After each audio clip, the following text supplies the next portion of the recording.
Alors, le message que j'ai pour chacun d'entre nous, c'est l'urgence de faire la paix avec Dieu. L'urgence de faire la paix avec Dieu. Il faut que tu te positionnes par rapport à un tel message, à un tel programme, parce que c'est de toi qu'il s'agit. C'est de toi qu'il s'agit. Quand un message comme ça sort, ça veut dire qu'il y en a qui sont en guerre contre Dieu. Certains avec Dieu, certains contre Dieu. Il y en a qui sont en guerre. Il y en a qui sont en difficulté. Il y en a qui sont loin de Dieu. Il y en a qui ne comprennent pas Dieu. Et tout cela, ce n'est pas la paix. Et quand il n'y a pas la paix, c'est le trouble. Et donc ce n'est pas bon. Alors, ouvrons nos cœurs à pouvoir avancer sur un tel sujet. Nous nous rappelons tous de cette parole du Seigneur Jésus-Christ au milieu de ses disciples avant ce jour où il a donné sa vie à la croix, dans ce qu'on appelle la prière sacerdotale. Quand nous lisons depuis déjà Jean 12, 13, 14, 15, 16, 17, c'est ce qu'on appelle la prière sacerdotale, c'est-à-dire ce temps d'intimité entre le Seigneur et ses disciples pour les préparer à ce jour ultime où il devait donner son sacrifice afin de les aider parce qu'un temps de trouble était déjà au milieu d'eux. Alors le Seigneur, dans Jean 14, le verset 27 dit « Je vous laisse la paix. Je vous donne ma paix. Je ne vous la donne pas comme le monde donne. Que votre cœur ne se trouble point et ne s'alarme point. » Donc voilà, le Seigneur montre ici le don que Dieu veut nous faire.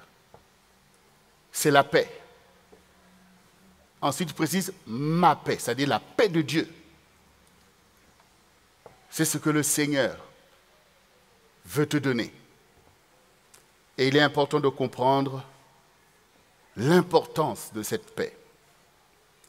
Dans Ésaïe, chapitre 26, du verset 17 au verset 21, voici ce qui est écrit.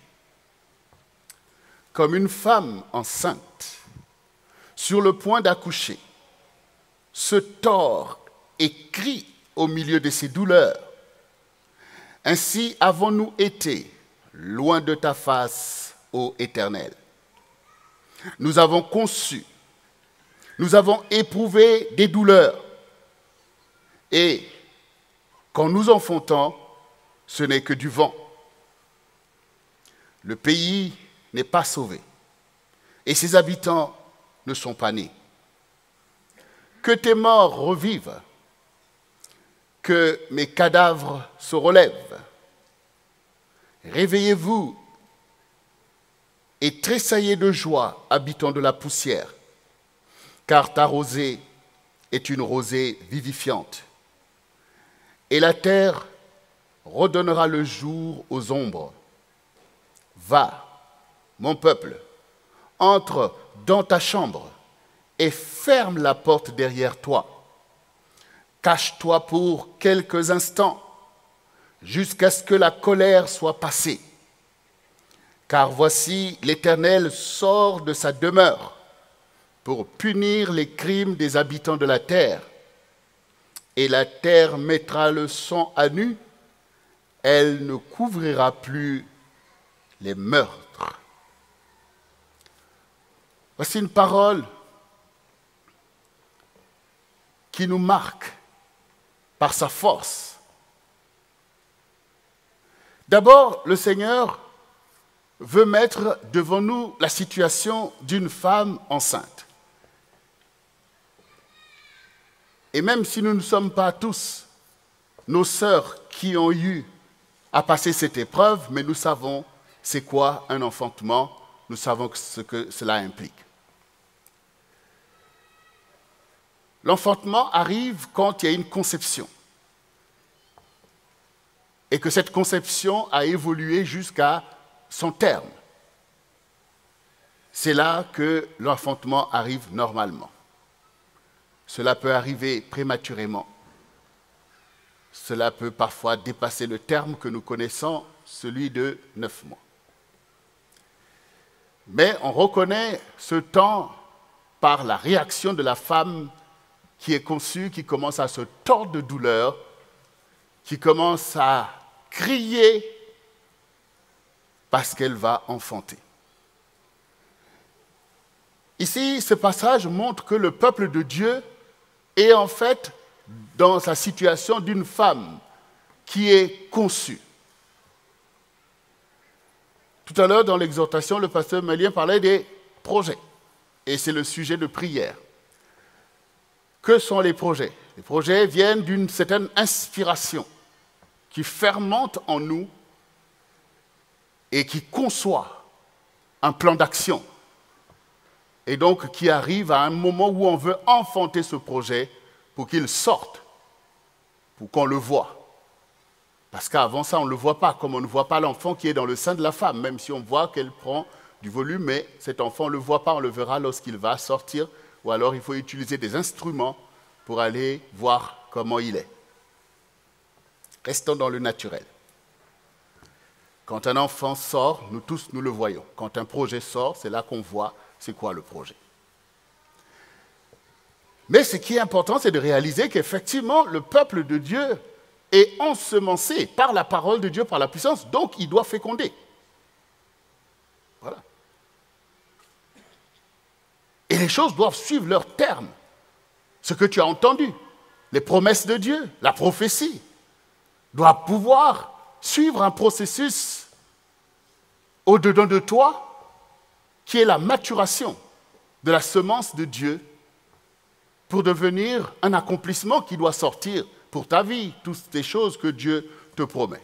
Et ici, les enfants d'Israël, nous le savons, qui sont le peuple de Dieu avant nous, ont souvent été fécondés par la puissance de Dieu pour pouvoir naître à leur bénédiction. La terre promise et toutes ces choses sont tout simplement le résultat de la parole de Dieu qu'ils ont reçue. Ce n'est pas par leur propre force quand ils étaient esclaves en Égypte pour dire on est suffisamment fort pour aller attaquer les nations et nous aussi avoir un pays. Non, mais ils avaient reçu la parole de Dieu. Ils ont cru en cette parole, que cette parole pouvait devenir quelque chose qu'ils vont enfanter pour pouvoir en jouir. Et nous savons que Dieu est puissant, effectivement, pour l'enfantement. Comme il soutient la femme enceinte, il soutient aussi un peuple pour pouvoir produire, en fait, l'œuvre de son Dieu. Mais ici, pendant cette période qui ressemble à la nôtre aujourd'hui, Israël constate qu'au moment de l'enfantement, ce n'est pas un enfant qui va naître, mais c'est plutôt du vent, c'est-à-dire de la confusion, de l'échec, du traumatisme dans l'histoire d'Israël. Et c'est pour ça qu'ils confessent eux-mêmes que nous avions été comme cette femme, on a eu des douleurs, mais quand on a enfanté, c'est que du vent. C'est ce que nous avons été loin de toi, ô Seigneur. C'est ce que nous avons été loin de toi. Et en revenant sur l'aspect des projets, bien entendu, nous nous sentons capables de pouvoir formuler des projets et de vouloir les accomplir, comme les enfants d'Israël. Ils se sont retrouvés loin de celui qui a formé des desseins pour eux. Vous voyez, parce qu'entre le projet que tout le monde peut former et le dessein d'une vie, c'est que tu dois savoir d'abord que toi-même, tu es un projet de Dieu. C'est pour ça que tu es là. Donc, celui qui t'a conçu, lui, il a un dessein pour ta vie. Et tes projets peuvent effectivement t'éloigner de ce dessein et tu vas te retrouver comme ce peuple qui finalement enfante du vent, comme très souvent toi-même, tu en as enfanté du vent dans ta vie. Aujourd'hui, le peuple de Dieu se retrouve aussi dans cette situation où nous voyons beaucoup d'interrogations, beaucoup de confusion, et tout cela génère en fait un trouble, une insatisfaction et un tumulte, même au milieu du peuple de Dieu, comme nous le voyons dans notre propre génération.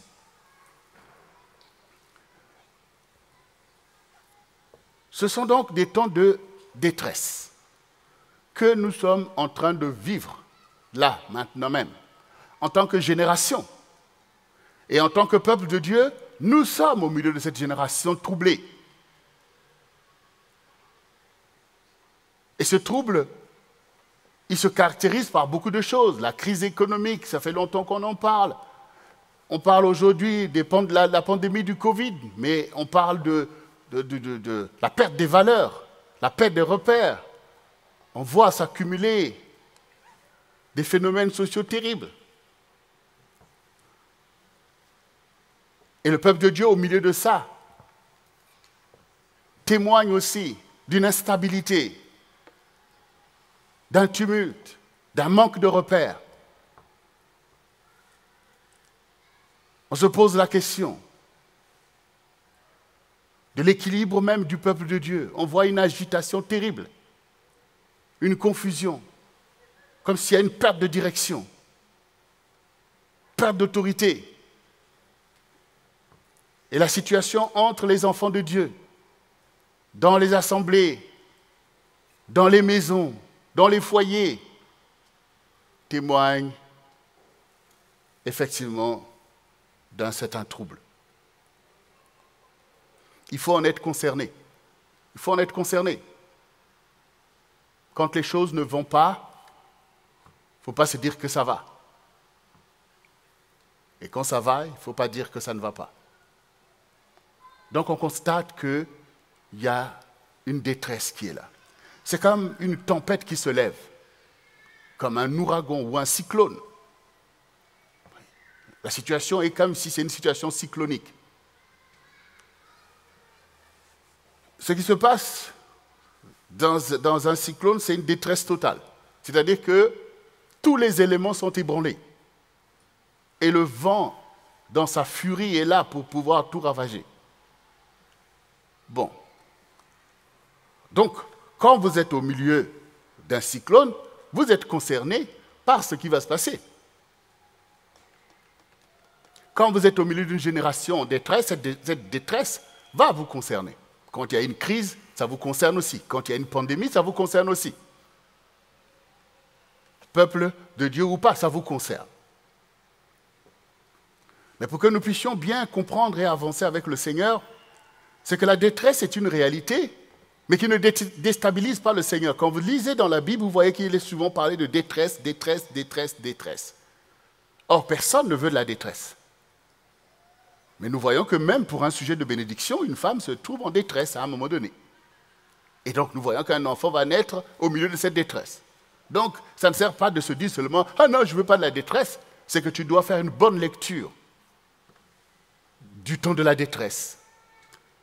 Il y a un roi, David, dit souvent dans ses psaumes, « Du fond de la détresse, j'ai invoqué l'Éternel, et l'Éternel m'a secouru. L'Éternel m'a sauvé. » Ah, donc Dieu n'a pas peur de la détresse.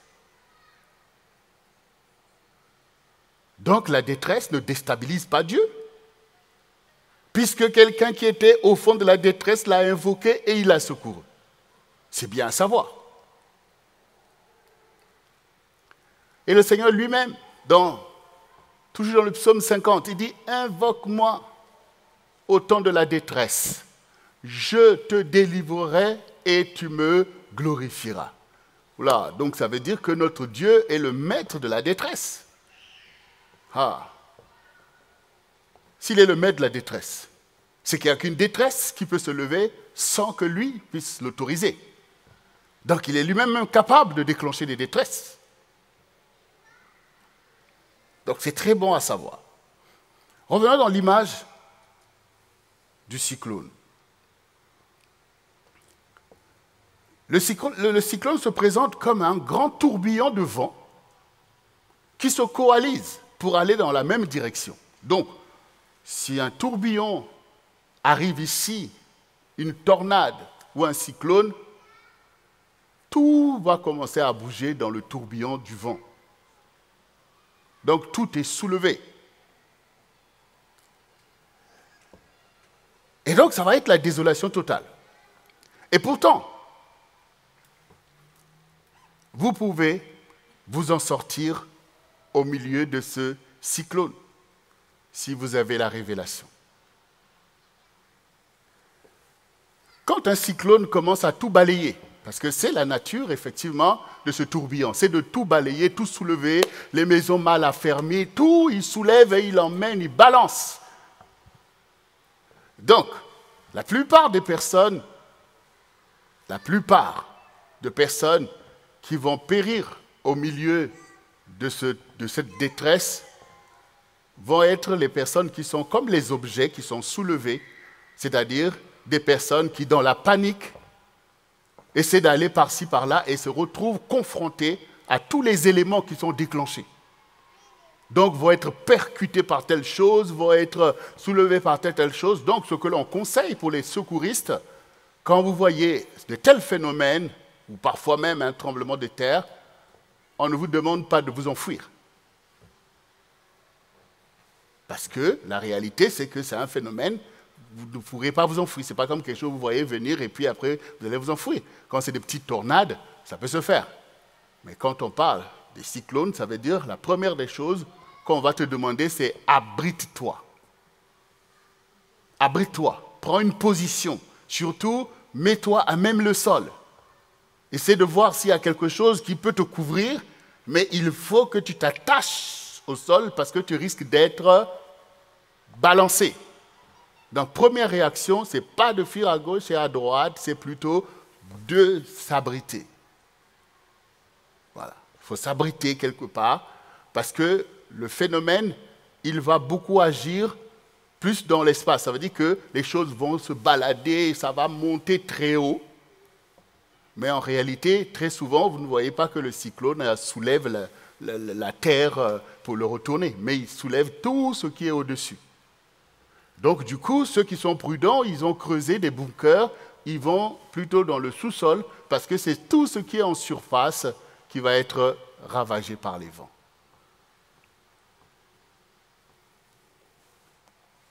Donc ici, on a entendu tout ce que nous venons d'entendre. Que c'est le chaos, qu'il y a des morts, que les habitants ne sont pas venus à la vie, c'est-à-dire toutes les choses que nous avons espérées en Dieu, qui doivent produire la vie, les familles qui doivent se mettre en place, les mariages qui doivent s'accomplir, beaucoup de choses ne se sont pas faites. Parce qu'il y a tout ce désordre. Et sans compter des gens qui sont partis, qui sont morts.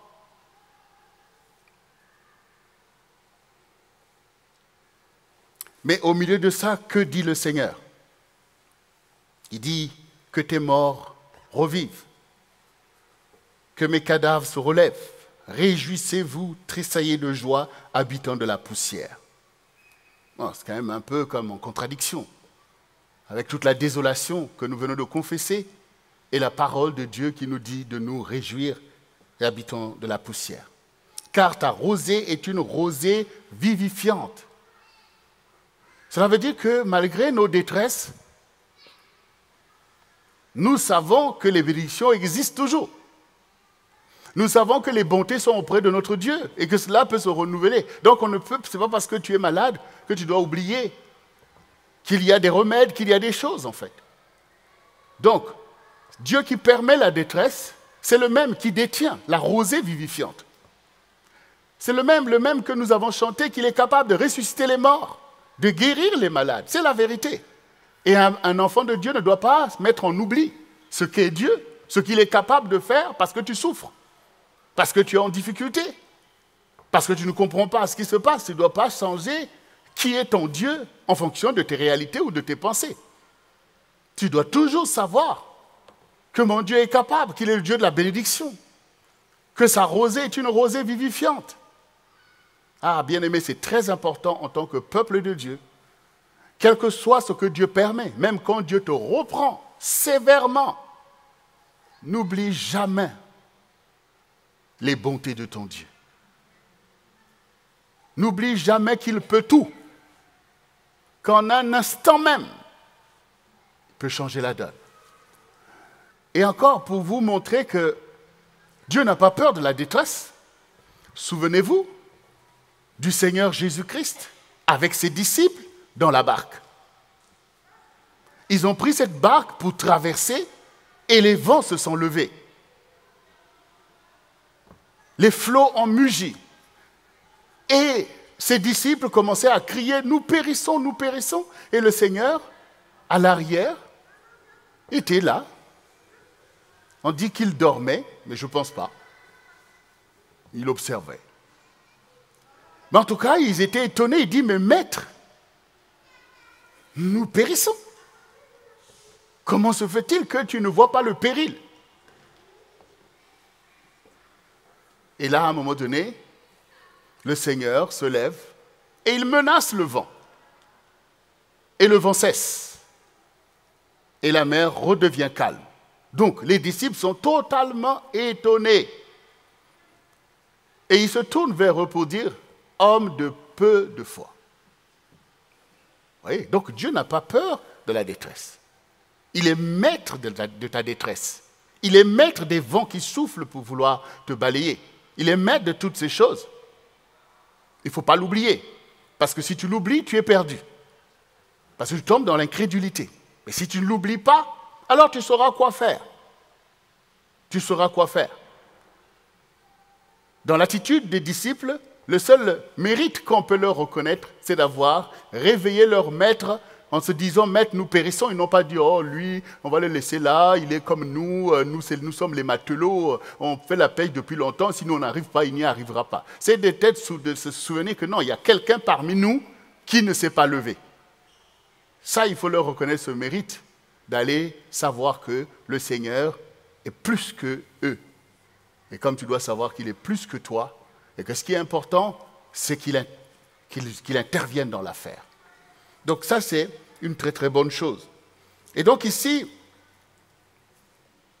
le Seigneur qui fait descendre cette rosée sur nous, qui change la donne de ce qui se passe, qui peut nous délivrer de toutes nos situations, de nos difficultés, de notre misère, parce qu'il décide de nous bénir, parce qu'il demeure le Dieu de la bénédiction, qui fait cesser des malédictions et qui nous fait grâce.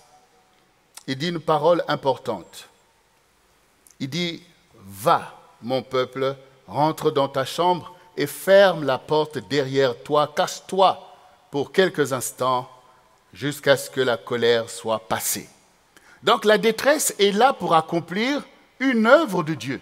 Elle est là pour pouvoir régir, pour agir selon la parole. Quand on dit dans ce que nous avons entendu qu'il y a beaucoup de projets dans le cœur de l'homme, mais c'est le dessein de l'Éternel qui s'accomplit, cela veut dire que nous sommes dans la liberté relative que nous pouvons avoir pendant un temps donné de penser que nous pouvons faire ce que nous voulons. Mais les temps s'ajustent avec le dessein de Dieu, en fait. C'est pour ça que tout d'un coup, boum, il y a quelque chose qui se passe pour ramener les hommes sur le droit chemin, pour ramener les hommes dans l'humilité ou pour arrêter des projets de folie. Voilà. Il faut réaliser, ça dit que même les guerres que vous voyez, beaucoup de choses que Dieu permet, visent au recadrage des temps. Parce que les temps ne sont pas en notre pouvoir. Il n'y a aucun roi, aucun président qui peut dire que les temps sont en son pouvoir. Jamais, jamais. Les temps appartiennent au Seigneur et les circonstances aussi. La preuve, nous qui sommes en France et partout dans le monde, les chefs d'État que nous avons élus, si nous prenons l'exemple de la France, donc avec le président Macron, quand nous l'avons élu, il y avait un projet, non? Est-ce que ce projet, c'était les Gilets jaunes? Est-ce que ce projet, c'était la pandémie du Covid? Paf, on se retrouve à tout faire en fonction de ces choses-là. Donc on voit bien que personne ne maîtrise le temps. Il n'y a que Dieu qui le fait. Et les temps sont là pour nous recadrer, parce que les temps connaissent les desseins de Dieu. Voilà. Donc on ne peut pas nous dire, nous, que non, Seigneur, non, qu'il n'y ait pas de détresse, qu'il n'y ait pas de situation. On veut tout simplement être en paix. Tu es sûr de ce que tu es en train de dire là? Peut-être que toi, tu es peut-être de bonne intention. Est-ce que tu sais tous les projets qui se fomentent autour de toi? Tu sais ce que fomentent aujourd'hui les impies, les méchants, ce qu'ils veulent faire? Et Dieu doit laisser les choses en paix, chacun dans sa paix. Quelle est la garantie de cette paix-là dont tu penses? Non. Les tremblements de terre, les crises, les détresses, les cyclones sont une forme de recadrage du temps. Et il faut surtout le comprendre spirituellement parlant. Parce que je peux vous dire qu'il y a des vrais cyclones spirituels, des vrais tremblements de terre spirituels qui se produisent là, maintenant même,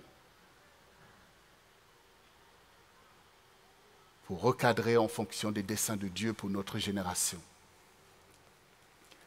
Donc, tu ne pourras pas faire qu'il n'y ait pas de détresse, tu ne pourras pas faire qu'il n'y ait pas de pandémie, tu ne pourras pas faire, bien sûr tu peux prier pour ces choses, mais ce qui importe, ce n'est pas de dire, Seigneur, que cette pandémie disparaisse, Seigneur, qu'il n'y ait pas telle chose, c'est de prier pour que ces choses, effectivement, à un moment donné, puissent disparaître, que Dieu fasse grâce, mais surtout c'est de savoir ce que tu dois faire au milieu de ça, déjà pour conserver ta vie, conserver la vie de ceux qui sont autour de toi, pour pouvoir chercher le moyen par lequel le peuple de Dieu va conserver sa vie pour traverser ce temps de détresse, pour pouvoir prétendre à des temps nouveaux, des temps de rafraîchissement, parce que le Seigneur dit, invoque-moi au milieu de la détresse, je te délivrerai et tu me glorifieras. Donc c'est cette intelligence des temps que nous avons besoin de savoir. Seigneur, qu'est-ce que je fais dans ce moment? Alors le Seigneur te dit, entre dans ta chambre et ferme la porte derrière toi. Ça veut dire, c'est ce que je vous ai dit tout à l'heure, que quand il y a ce tourbillon, ce n'est pas le moment d'aller à gauche, à droite, d'aller courir partout, tu es fini dans ce sens. Donc il faut rentrer dans ta chambre. Il faut se replier. Rentre dans ta chambre et ferme la porte. Ce n'est pas le moment de dire, un tel tu es où, je vais venir te voir, on va aller faire ceci, on va courir par-ci, par-là, on va faire... Non, ce n'est pas le moment parce qu'il y a de la détresse, il y a des choses qui volent, il y a un tourbillon qui est là. Dieu te dit, rentre dans ta chambre et ferme la porte. Reste là pendant quelques instants. Mais pour certains, c'est terrible. Vous voyez, des personnes qui ont, comment on appelle, qui ont des fourmis dans les jambes.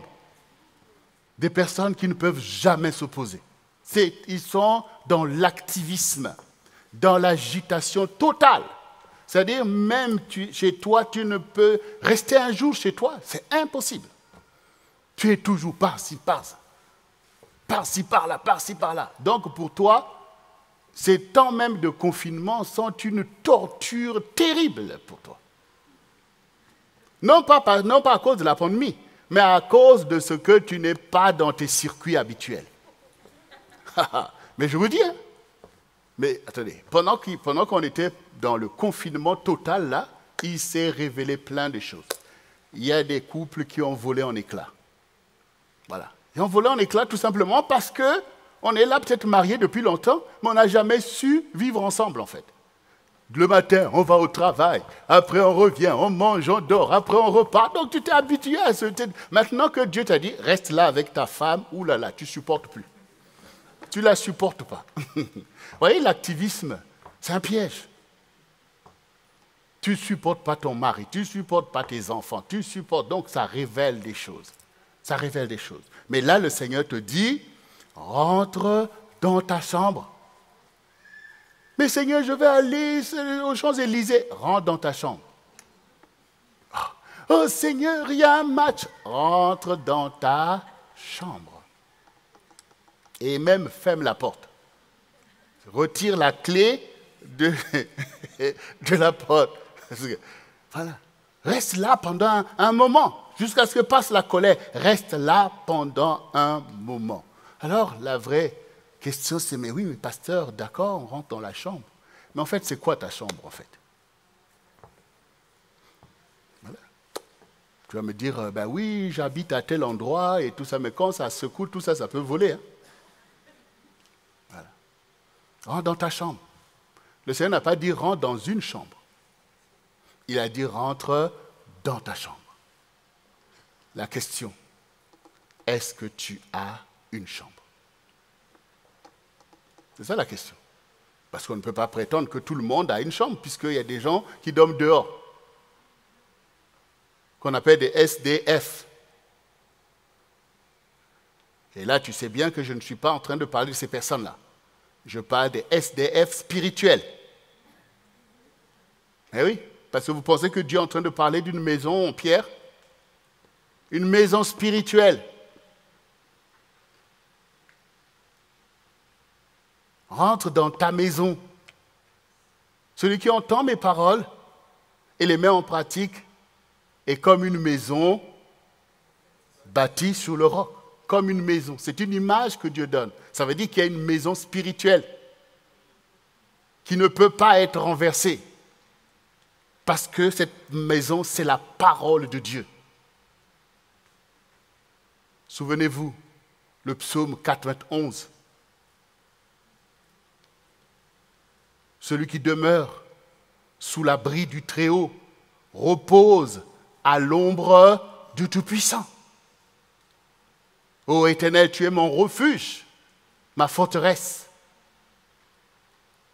C'est sous tes plumes que je trouve le repos. C'est ça une maison spirituelle. Ta vie spirituelle produit quelque chose. Ta relation, tout ce que tu construis une maison spirituelle dans laquelle tu sais t'abriter dans des temps comme celui-ci.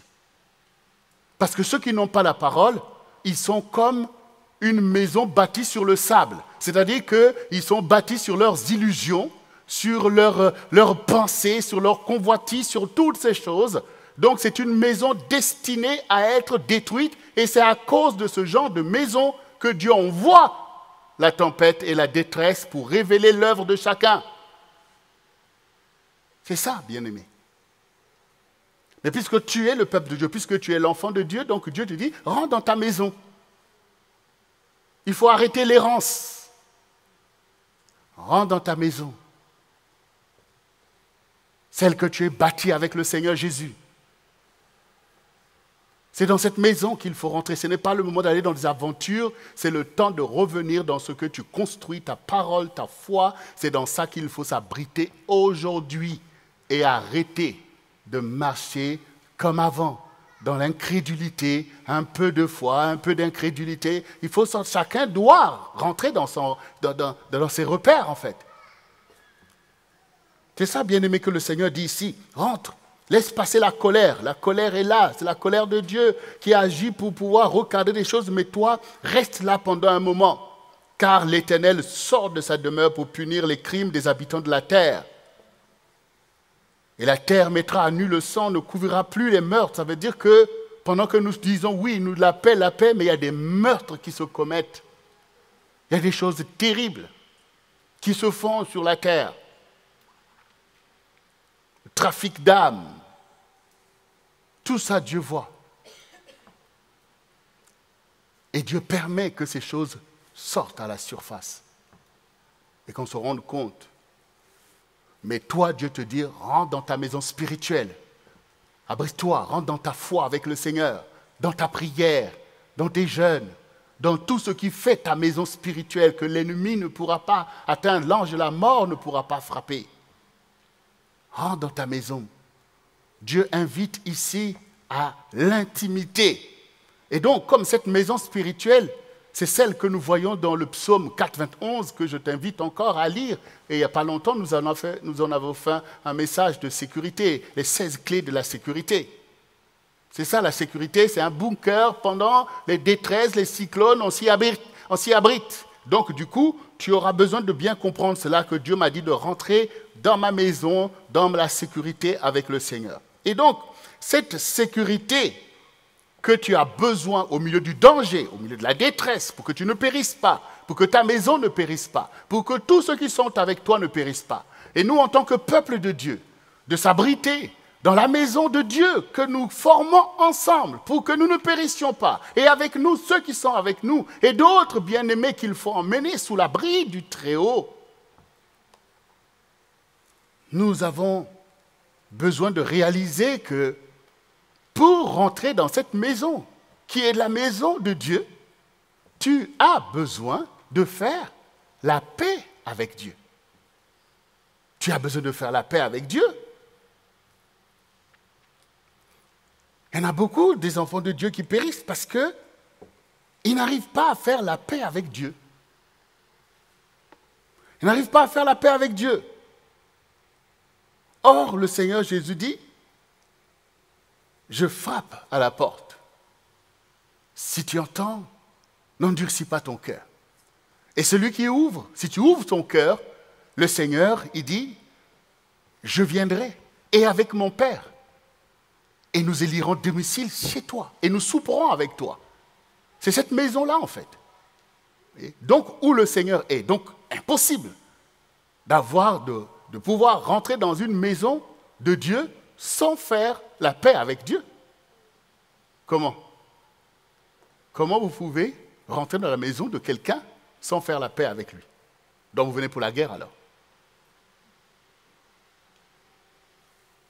Bien-aimé, c'est très important, la paix avec le Seigneur. Alors, pourquoi, toi qui es l'enfant de Dieu, nous qui sommes le peuple de Dieu, comment se fait-il qu'on n'est pas en paix avec Dieu? C'est ce que les enfants d'Israël viennent de confesser eux-mêmes. Et la Bible est là pour nous montrer qu'effectivement, très souvent, le peuple de Dieu, c'est même pas l'ennemi son problème, souvent c'est son propre Dieu.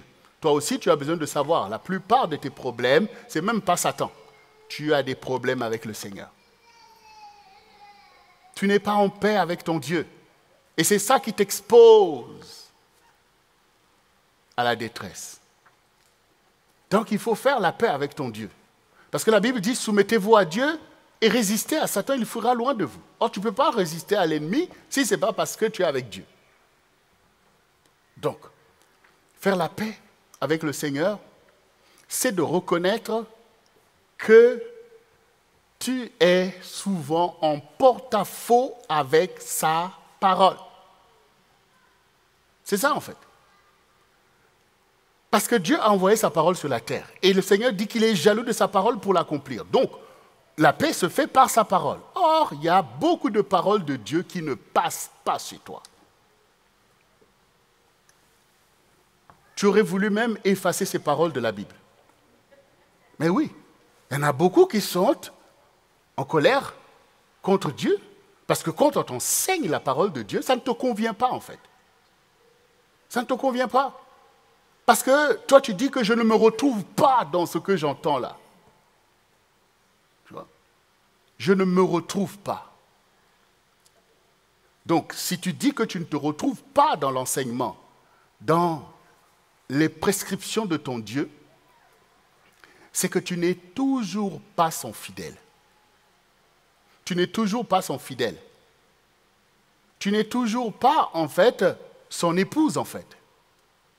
Voilà. Vous voyez, c'est comme des gens qui se rencontrent, ils commencent à parler, même mariage, ah oui, tout ça, et puis rapidement, ils se rendent compte qu'on n'est pas fait l'un pour l'autre. Parce qu'il n'y a aucun sujet qu'ils peuvent aborder tranquillement. Moi, je pense comme ça. Non, mais moi, c'est plutôt comme ça. Mais toi aussi, et puis boum, confusion. Mais oui. Oui. Donc, nous aussi, souvent, on est comme ça avec Dieu. On veut tordre la parole. Ah non, non, mais Dieu dit ça, mais non, mais c'est pas ça. Tout ça, parce que tu as tes propres projets. Et Dieu en a les siens. Donc, Dieu a ses projets, toi, tu as tes projets. Et donc, il y a quelque chose qui ne va pas, en fait. Vous ne pouvez pas habiter dans la même maison. Parce que sinon, il faut de l'harmonie entre l'époux et l'épouse. Dieu qui nous enseigne le mariage, il ne va pas maintenant lui-même se mettre dans des ménages bizarres. Ah mais oui, bien-aimé. Ah mais oui. Souvenez-vous de tous les enseignements que Jésus donnait pour les disciples. Il dit, celui qui ne renonce pas à lui-même ne peut pas être mon disciple. Celui qui ne m'aime pas plus que son père, sa mère, ses frères, ses sœurs, ne peut pas être mon disciple. Donc on voit bien l'harmonie qu'il recherche entre lui et son fidèle. Entre lui et son disciple. Mais est-ce que nous qui voulons la paix, nous qui voulons être épargnés de ce qui se passe autour de nous, est-ce que nous pouvons rentrer dans la maison du Seigneur, réellement? Oui, venir à un culte, c'est une chose. C'est déjà bien, puisque c'est là qu'on va t'enseigner ces choses. Mais rentrer dans la maison avec le Seigneur, avec le Saint-Esprit, être en communion, Comme le Seigneur a dit, l'esprit de vérité que le monde ne peut pas recevoir, mais vous le recevez parce que vous le connaissez. Donc acceptez cette connaissance et marchez dans le plan de Dieu pour être abrité, pour être délivré. C'est le challenge que Dieu place devant toi. Il s'agit de faire la paix avec Dieu. Tu dois faire la paix avec Dieu. Ça veut dire quoi? Ça veut dire que d'abord, il est Dieu. Et moi, je suis sa créature. Donc, il n'y a pas match entre le Créateur et la créature. Qui est sous l'autorité de qui? Donc il faut commencer par établir des vérités. C'est pour ça que le Seigneur dit, veut-on me poser des questions sur mes enfants? Un vase peut-il demander au potier, pourquoi tu me fais comme ceci, comme ça? Donc il faut arrêter déjà le tumulte de l'orgueil intellectuel. Un croyant, il n'est pas là, c'est l'intelligence que Dieu nous a donnée, ce n'est pas pour être des intellectuels, pour contester avec Dieu en fait. Non, c'est d'abord une intelligence pour pouvoir connaître Dieu, pour voir les choses et réaliser que Dieu est sage, il est grand, il est puissant. C'est pour que nous ayons la paix qui surpasse toute intelligence. Pour être en paix avec Dieu, ça veut dire que quand je regarde ce que Dieu a fait, je dis mais c'est merveilleux. Il a fait l'univers. C'est merveilleux. Alors pourquoi je dois contester avec lui? Non, je dois m'épargner de tout ça parce qu'il sait faire ses affaires. Voyez? Donc là, vous commencez déjà à lui donner gloire et à le craindre. Voyez? Vous êtes déjà quelque part, déjà en harmonie, puisque Dieu veut que son œuvre soit contemplée. Il dit que la gloire de Dieu, c'est de cacher les choses, la gloire des rois, c'est de les sonder. Donc Dieu veut quelqu'un qui sonde son œuvre pour voir qui est Dieu. Parce que comment on va lui donner les louanges si ce n'est pas parce qu'on découvre aussi sa grandeur? Donc du coup, en arrêtant les tumultes, on va commencer à faire notre part qui est d'être des témoins de la gloire de Dieu. C'est ça déjà la première attitude. Moi, je pense que quand un homme ici se dit que non, je veux me marier, je pense qu'il regarde bien la personne avec qui il parle, il regarde la façon dont elle répond, il regarde l'attitude. Là, il commence à se dire, ah, dans ma maison, tout ça, ça va être beau, ça va être merveilleux. Maintenant, il faut se dire que, ah, c'est inquiétant. La façon dont elle se manifeste là, c'est inquiétant. Hein? Ça donne quoi dans la maison?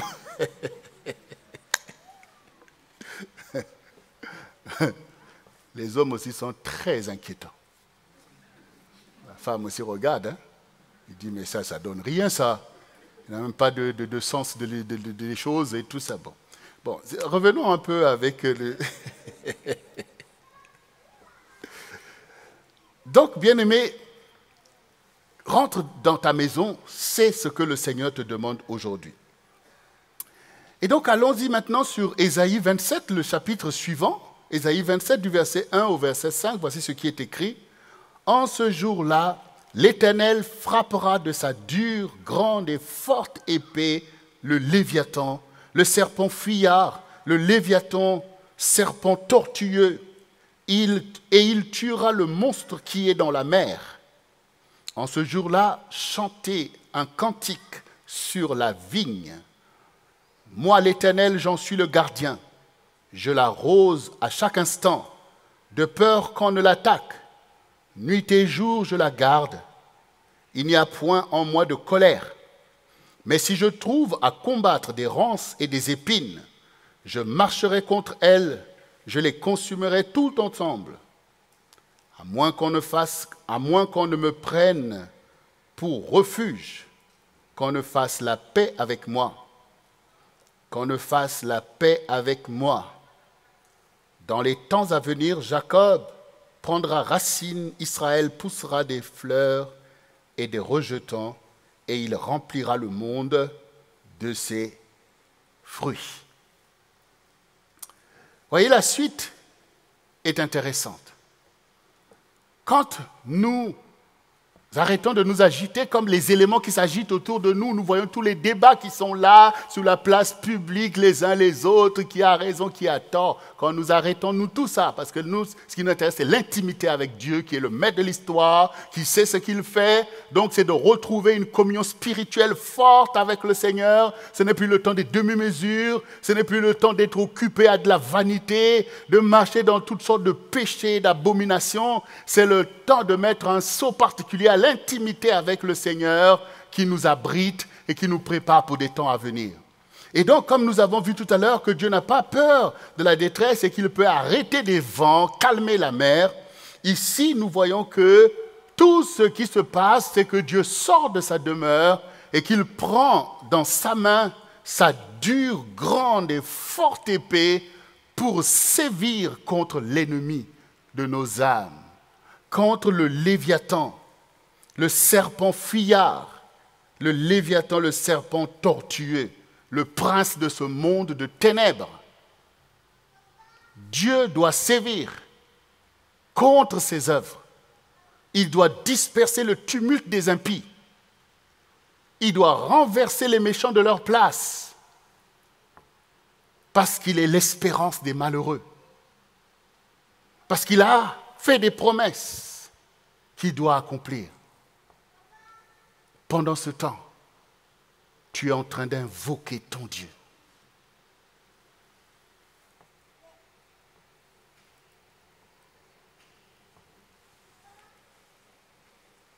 Alors que Dieu fait son œuvre, qu'il tue le monstre qui est dans la mer, en ces jours-là, dit la parole, chantez un cantique sur la vigne. La vigne est une plante particulière pour Dieu. Nous connaissons ce que représente la vigne. Le peuple de Dieu, c'est une vigne, c'est la vigne du Seigneur. Ça veut dire que tu es la vigne du Seigneur Jésus-Christ. Tu es sa vigne, c'est lui qui t'a arraché et qui t'a planté. Là où tu étais de la branche de l'olivier sauvage, il t'a pris et il t'a branché à l'olivier franc. Tu es sa vigne, tu es son église, tu es sa part, tu es sa brebis. Et le Seigneur dit ici que chantez ce cantique. Et ce cantique dit que l'Éternel est le gardien de sa vigne. Donc le Seigneur te garde et il t'arrose. Il t'arrose. L'intimité avec Dieu, la communion du Saint-Esprit. C'est exactement ce que le travail que Dieu fait parce que tu es en sa présence. Alors Dieu, il t'arrose de peur que tu ne sois attaqué, de peur qu'on t'attaque par des réalités, par des virus que tu vois toi-même, qu'il y en a plein dans ce monde, des virus spirituels, par l'incrédulité, la méchanceté, toutes ces choses. Dieu t'arrose de son ferment, il t'arrose de sa parole, de sa paix, de sa joie, il t'arrose. Quand l'ambiance alentour veut te toucher, tu entends des paroles, regarde, tu as vu ça, tu as entendu, il est comme ça, ton mari est comme ça, ta femme est comme ça. Dieu t'a retiré de tout ça parce que tu es dans ta chambre. Tu n'entends plus ça, tu as fait le vide autour de toi. Ça veut dire que l'avantage en fait de la maison spirituelle, c'est que quand nous avons cette maison spirituelle, c'est exactement comme l'escargot. S'il y a au moins une chose pour laquelle on peut dire bravo escargot, c'est que l'escargot ne s'éloigne jamais de sa maison. Parce que sa maison est avec lui. Il entraîne sa maison, dès qu'il y a danger, il se retire dedans. Voilà. Même les animaux qu'on pense que ça c'est des animaux bizarres, ils n'ont pas la gloire, même comme la tortue. Il y a l'avantage, quand le danger arrive, la tortue se retire dans sa carapace, même le lion ne peut plus rien. Donc, ta maison spirituelle dont je suis en train de parler, c'est-à-dire la communion avec le Saint-Esprit, la présence de Dieu, même quand tu vas dans ton lieu de travail. Il s'y passe des choses, mais toi, tu travailles dans ta chambre. Voilà. Les autres, là, des impuretés, des méchancetés et tout, mais toi, tu es dans ton travail. Dès qu'il s'agit, allez, toi, tu as fini, tu vas remettre le dossier, les autres sont toujours en train, tu as remis ton... C'est parce que tu travailles dans ta chambre. Les autres crient, mais je suis dans ma chambre, je n'entends pas ces choses. Tu es là concerné aux choses du Seigneur, concerné culte de gospel de ce dimanche. Je veux faire ceci, présenter, chanter, danser, tout ce que tu veux. Dans ta chambre, il y a tout. Avec Dieu, il n'y a pas de limite. Mais ce sont des choses qui sont les desseins de Dieu auxquels tu es appliqué à faire. Dieu, comme quand le Seigneur dit qu'il est jaloux de sa parole pour l'accomplir, qui va l'accomplir? C'est toi. Donc, si toi, tu es là pour accomplir la parole de Dieu, comment Dieu voudra que tu sois attaqué? Puisqu'il a besoin de toi pour accomplir sa parole. Pour qu'on ne dise pas que sa parole n'est pas vrai. Il faut bien des gens qui l'accomplissent, que les promesses de Dieu soient accomplies. Est-ce que Dieu fait des promesses pour que ça reste des lettres mortes? Donc Dieu désire, c'est pour ça qu'il te garde en fait. C'est pour ça qu'il te garde. Il dit, voilà, il te garde, il te protège, il t'arrose, il te bénit, il t'envoie des paroles qui te font grandir spirituellement parlant. Il enlève tous les préjudices que tu as subis dans le monde et il te donne une structure spirituelle importante parce que tu es sa vigne. Et il dit, il n'y a pas de colère en moi. Il n'y a pas de colère en moi. La colère agit, mais en Dieu, il n'y a pas de colère. Vous savez que la colère de Dieu est dans les seaux. Vous comprenez? Donc il déverse sa colère. Mais le cœur de Dieu, nous le connaissons. C'est le cœur de paix du Seigneur. Et vous avez même des édifices là, à côté, là, dans votre ville de Paris, qu'on dit le Sacré-Cœur. Ça veut dire qu'on veut adresser là des prières parce que le cœur de Dieu, c'est ceci, cela et tout. Oui, c'est bien de le savoir, mais il faut l'appliquer au quotidien. Donc il faut savoir que le Seigneur dit, il n'y a pas de colère en moi. C'est les rebelles eux-mêmes qui vont se confronter avec les colères, avec la aridité et toutes ces choses. Mais j'ai dit, il n'y a pas de colère en moi. Mais si je trouve à combattre les épines, les rances, je marcherai. Ça veut dire que Dieu regarde dans nos vies. Quand il voit des choses qui ne sont pas à sa gloire, il marche contre ces choses-là. Et si tu t'attaches à ces choses contre lesquelles le Seigneur veut venir, ben tu peux te retrouver en vrai danger. Tu peux même te retrouver loin du Seigneur. C'est pour ça que le Seigneur a dit dans la parabole des 10 vierges, il y en a 5 qui n'ont pas pu rentrer. C'est-à-dire, je ne vous ai jamais connus. Donc ça veut dire que Dieu veille sur nous. Mais il faut laisser que Dieu veille sur nous. Il faut laisser que Dieu veille sur nous. Je vous ai souvent dit que quand je grandissais, mon père avait un troupeau de bœufs, de vaches. Et donc, des fois, quand on était pendant les vacances, on jouait à faire le berger. Enfin, pas qu'on jouait, puisque des fois, on allait emmener les bêtes quelque part et puis les ramener dans leur enclos le soir. Donc, on faisait cela avec joie, avec mes frères. Mais ce qui est arrivé, c'est que des fois, il y avait des bêtes qui voulaient aller manger les champs des gens. Ils aimaient manger les feuilles de manioc. Or, c'est des champs de quelqu'un. Donc, il y a un vrai danger à aller là-bas. Et donc, comme parfois, il y avait de ces bêtes-là, quand le soir, on veut les emmener, la bête a déjà fait son calcul. Que quand on va arriver à tel endroit, je prends une foulée que personne ne pourra m'arrêter. Je vous dis, hein. Et puis, on essaye d'arrêter, la bête est partie en cours. Bon, malheureusement, on ne pourrait pas laisser le troupeau, il fallait l'emmener. Et donc, cette bête qui était partie, des fois, par la grâce de Dieu, on voyait que le matin, la bête finalement est revenue dans la nuit à temps à côté. Merci quand c'était calme. Mais il y avait des fois où la bête ne revenait pas. Parce qu'arrivé là-bas, les gens à qui appartenait le champ, l'avaient rencardé et avaient parfois tué des bêtes. Donc c'est important pour nous de laisser le Seigneur nous conduire en fait. Il faut le laisser faire. Il ne faut pas résister. Il ne faut pas résister aux choses. Dieu, il sait le travail qu'il veut faire en nous.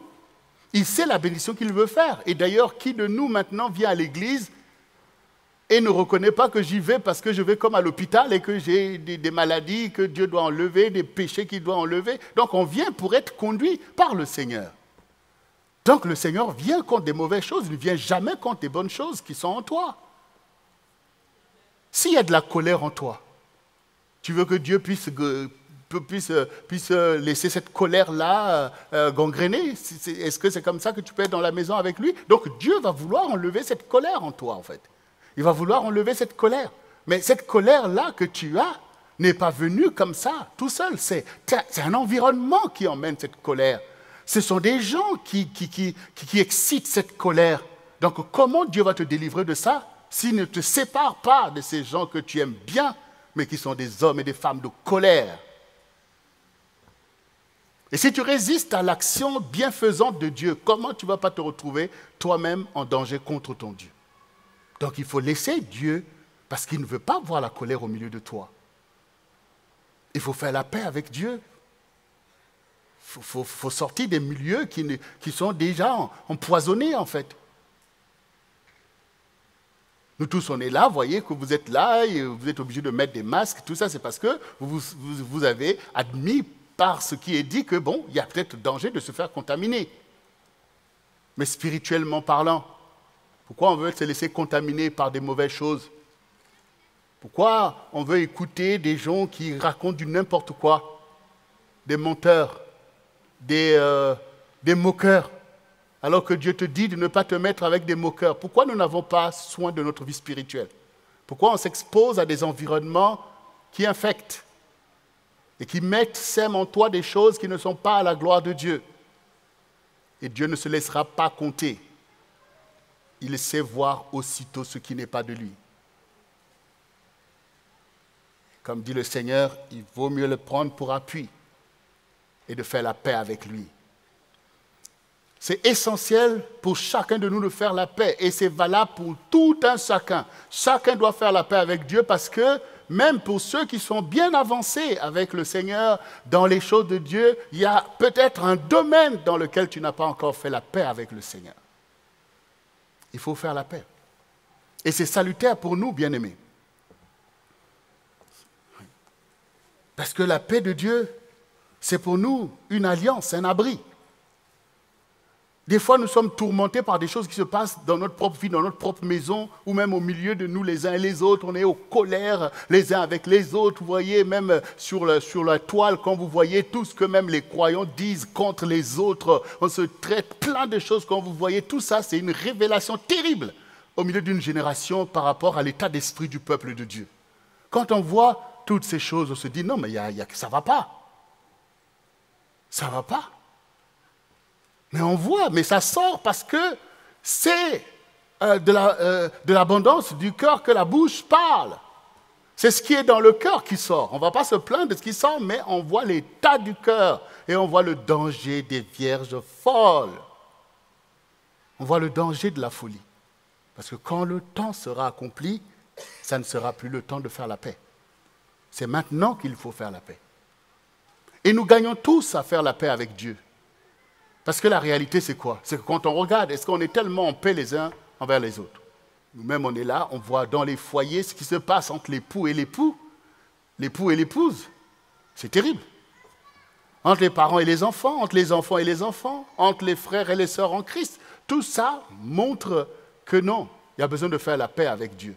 Tu es en colère contre ta femme, contre ton mari, contre tes enfants, contre tes parents, ou tu es en colère contre ton frère, tu es en colère contre tes pasteurs, tu es en colère contre les brebis, tout ce que tu veux. En fait, les autres ne sont que des boucs émissaires pour toi. Ton vrai problème, c'est que tu es en colère contre Dieu.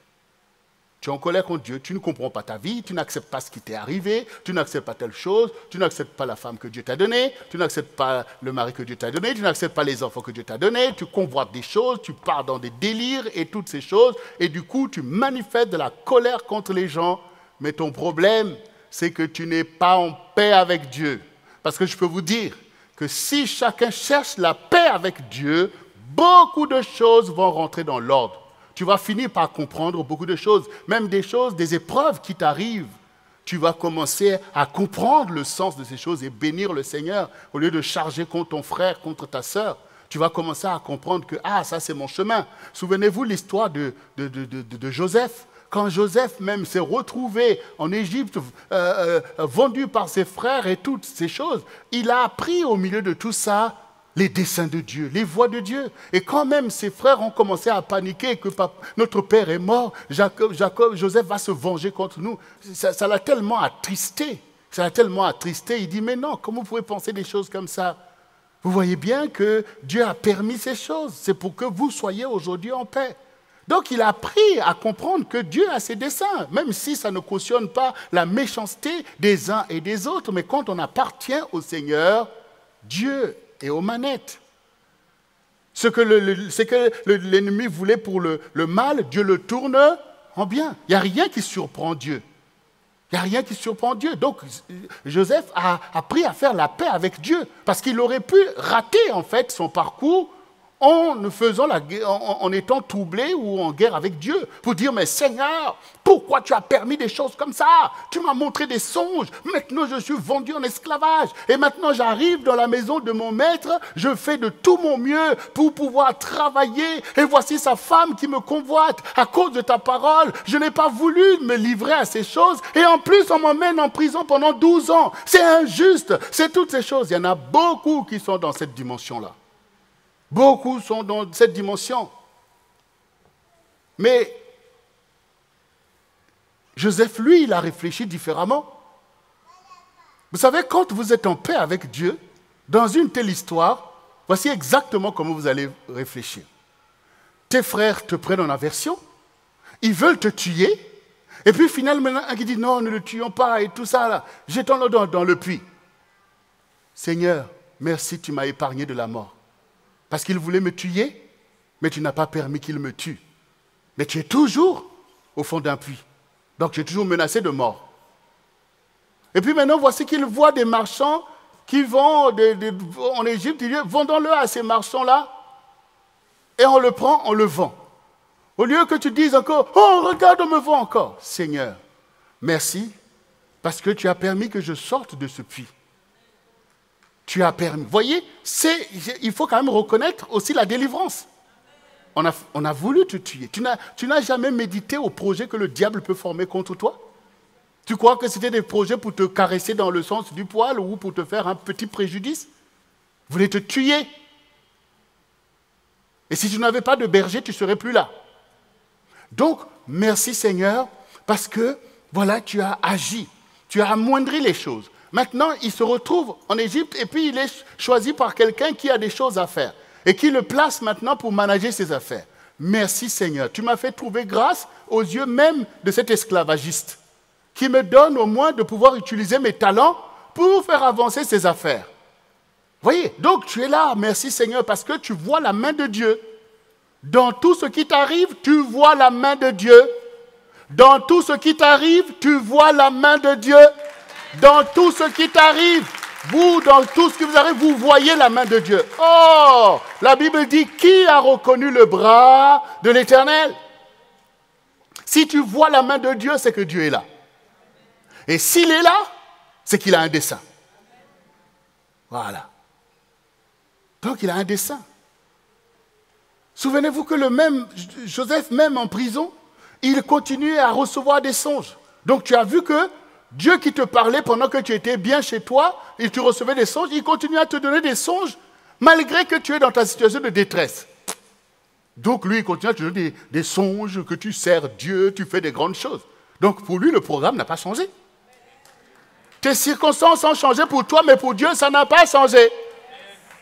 Et donc, du coup, Joseph pouvait même expliquer à d'autres prisonniers leurs propres songes, en gardant la foi et l'espérance dans l'accomplissement des promesses de Dieu. Même à dire à l'autre que quand le Pharaon va te restaurer, comme je l'ai été expliqué ton songe, souviens-toi de moi. La négativité qui gagne beaucoup de croyants, tu es en colère, renfrogné. Ton intelligence ne peut même plus opérer parce que c'est aussi au travers de toi-même que Dieu va ouvrir un chemin pour toi. Il va te dire de dire une parole, mais tu es tellement dans la négativité. Tu as laissé le diable venir t'instrumentaliser. Tu as vu, Dieu ne t'aime pas. Regarde, il a permis ceci. Regarde, tu as fait du mal. Tu étais ceci, tu étais cela. Regarde tout ça. Non. Reste en paix avec celui qui a formé le projet sur ta vie. Quand il t'a formé dans le sein de ta mère, tu savais même de quoi il s'agissait? Tu ne te connaissais même pas toi-même. Il était déjà là avec toi. Il faut faire la paix avec le Seigneur. Nous sommes tous manipulables à un moment donné parce qu'on est un enfant, parce qu'on est dans ça. Mais quand maintenant tu as grandi, Dieu t'a donné la maturité pour juger, pour dire dans ma famille il y a de la colère, ça c'est pas de Dieu. Tout ce qu'on m'a dit là c'est de la manipulation, on m'a parlé mal de ceci, oh, ma culture là ça c'est pas de Dieu. Maintenant Dieu t'a donné la foi et il t'a amené à un temps où maintenant tu dois prendre des résolutions pour ta vie. Et ces résolutions doivent être le fait de faire la paix avec ton Dieu pour dire voilà, moi je vois la révélation du vrai Dieu. Dieu a fait ces choses selon sa volonté, il m'a formé, je vois qu'il m'a donné la foi. Eh bien je fais la paix avec lui, il m'est arrivé des choses, j'accepte. Dieu va me consoler, je prie, guéris-moi, et toutes ces choses. Je fais la paix avec Dieu, parce que quand vous allez faire comme ça, vous allez maintenant laisser les choses que Dieu a fait lui-même, qu'il a placées parfois autour de vous, vous allez les laisser à leur place. Parce que quand vous n'avez pas la paix avec Dieu et que vous voyez des gens autour de vous qui vous dérangent, vous rentrez dans une colère, vous allez commencer à vouloir même que ces gens disparaissent, sous prétexte que ce sont tes ennemis. Est-ce que Dieu t'a dit que ce sont là tes vrais ennemis? Les vrais ennemis, tu ne les vois jamais. Ceux qui t'emmènent dans le péché, ceux qui t'emmènent dans les choses abominables, qui viennent te parler dans la fausseté, ça tu prends pour des amis. Quelqu'un d'autre qui dit sa pensée, qui n'est pas comme la tienne, ça c'est un ennemi. Et c'est comme ça que tu rejettes aussi Dieu parce que tu ne comprends pas sa parole. Bien-aimé, il faut faire la paix avec le Seigneur. Parce que quand tu fais la paix avec le Seigneur, tu arrêteras la guerre contre ton épouse. Tu arrêteras la guerre contre ton mari. Tu arrêteras cette guerre-là, en fait. Comme ça, à marcher comme des païens. Alors qu'au départ, on a prié. Dieu t'a donné ton mari, t'a donné ta femme. Maintenant, ce n'est pas bon. Bon, qu'est-ce qui n'est pas bon dans ça? C'est ton mari qui n'est pas bon. Mais lui, comme toi, Dieu vous a placé là. Donc, tu dis que quelque chose n'est pas bon. Donc, c'est Dieu que tu dis qui n'est pas bon.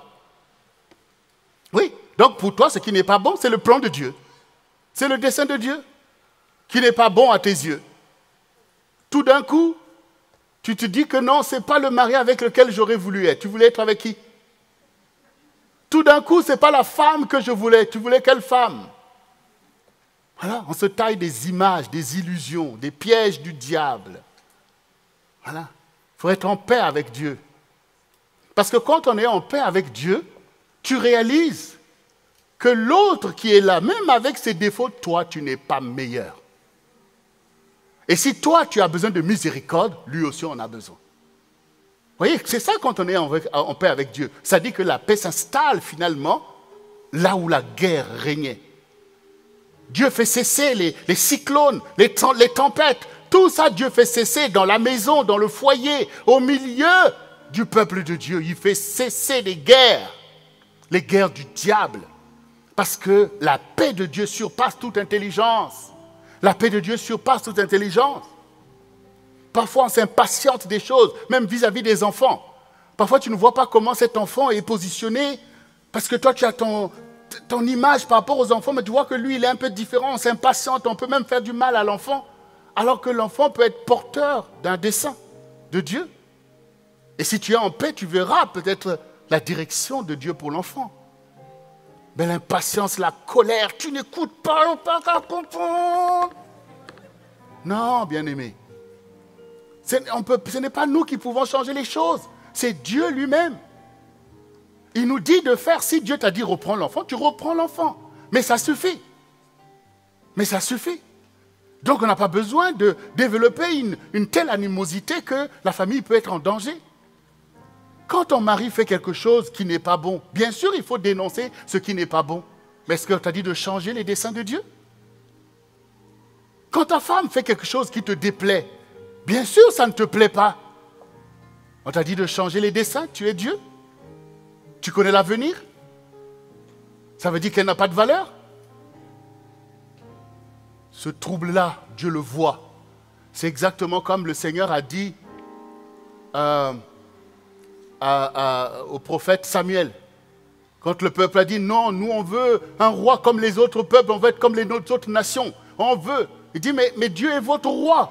Ah non, non, non, on veut. Et Samuel, ça l'a dérangé. Et le Seigneur a dit, écoute ce qu'ils te disent, donne-leur un roi. Ce n'est pas contre toi. Ce n'est pas toi qui le rejette, c'est moi qui le rejette. Dieu voit en fait. Parfois on voit des gens, tout d'un coup, on est en colère contre ton pasteur, contre un tel serviteur de Dieu. Mais Dieu voit. Dieu voit en fait. Parce que tu es en colère contre la parole de Dieu ou les enseignements qu'il te donne. Parce que moi tu m'aurais connu comment? Tu m'aurais connu comment? Tu m'aurais vu chez toi ou ceci, cela et tout. Donc, c'est comme dans l'histoire, quand vous lisez l'histoire de Jérémie, à plusieurs reprises, Dieu l'a fait échapper à la mort.